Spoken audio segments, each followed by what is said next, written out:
apex virtuoso level of MC that you are in terms of writing, in terms of your lyricism. And, I think that you're such an incredible lyricist, though, that it outshines, and especially, when you're sitting on Sway or K Slay or one of those situations, those are the things that people tend, or you freestyling in the car, like those are the things that go viral. Those are the things that people pass around. And it's very well known and understood that how strong your pen is. But not only that, but your performance, like your vocal performances, your live performances, your physicality is really incredible as well. Like, Thank you. top tier with that. Um, and then also your ability to do topics and come at topics from different perspectives. I feel like that's one of the things that gets overlooked. There's a lot of things about you that I think are overlooked. And I think that you're probably the most underrated. I would say that you and Rock are some of the most underrated artists. Thank you. But it's ridiculous. Like honestly, I was embarrassed to perform after you. Nah, man. But the world is the world. Alhamdulillah. Nah, man. But I think the thing that, and I know this is not the case for your fans, but the thing that I think that the world of hip hop has yet to fully understand is just how vulnerable you are in these records, man.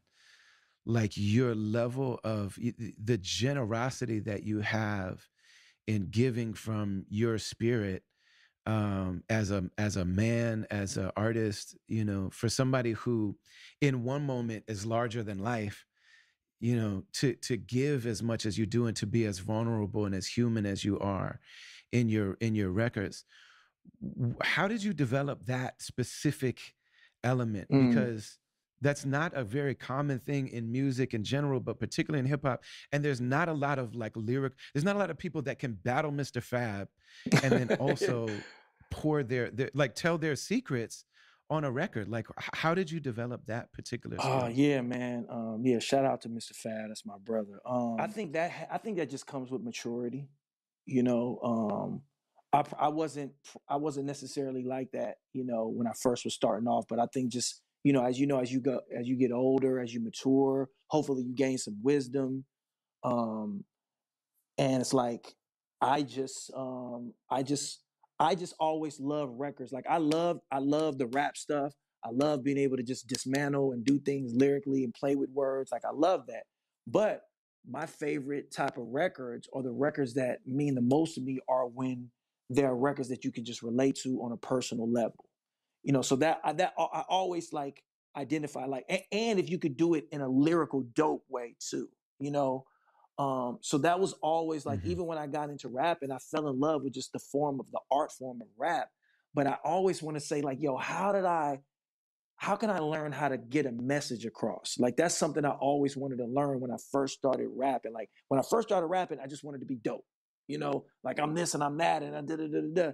But I always thought it was the dopest when you could convey a message. But it took me a while to just, first of all, just skill wise, from a technique point, just learn how to do that, And then once I felt like I was comfortable with being able to rap about whatever I wanted to rap about, like just from a technical, then I had to reach a level of maturity where I was able to actually have the confidence or the courage to do it.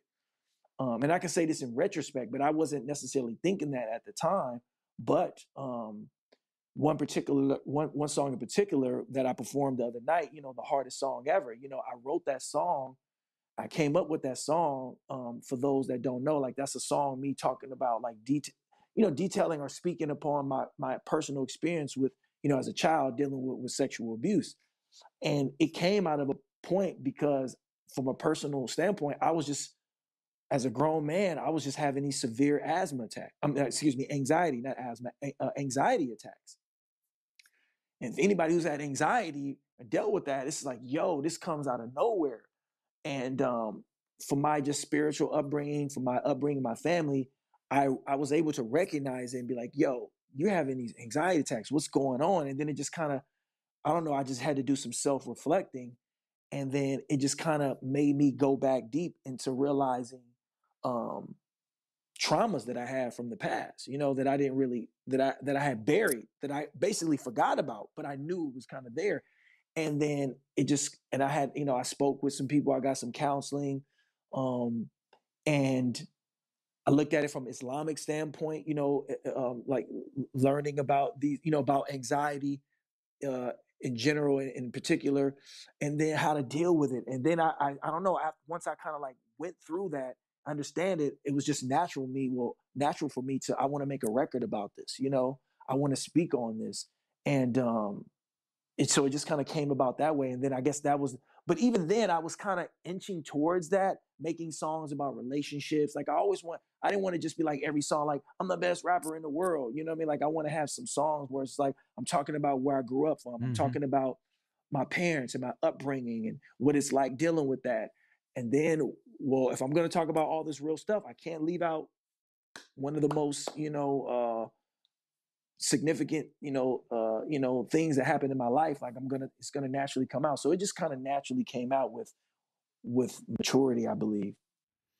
You know, it's just such a generous expression of love, you know, and of real faith. Like the you know, people talk about courage, and it is courage, but it's a courage that's born out of, it's so obviously a desire to give, you know, to give from yourself, and to make yourself be that vulnerable, and to reveal that much of yourself to a world that, like, you know, like, this is on the Ali record, which, like, thank you for naming it after me. I appreciate that. But the like, but I mean, like, this is on a record where, like, obviously you've been making this music.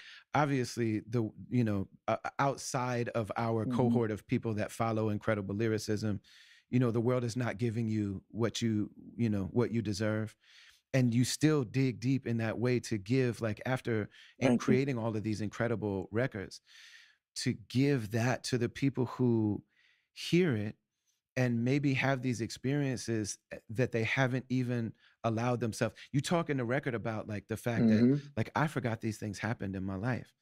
You know, that, like, you're walking around with these realities and you forget that they're even there, and they're like, they exist as these, like, Mm-hmm. sensations somewhere deep in the memory, that when you start examining, like, where is this, you know, this difficulty committing to women, and, like, is there something with my sexuality? I mean, you are ripping your heart open and displaying it all. And it's not for, it really is very, very obvious that you're giving this to people who haven't been, who aren't Mm-hmm. at the place that you are with it yet, who haven't experienced that level of acceptance and healing. And, you know, I work with men that Mm-hmm. have been through this, and my wife is a therapist, and, you know, what that does, and all of the things that you describe, it's like, this is what men go through.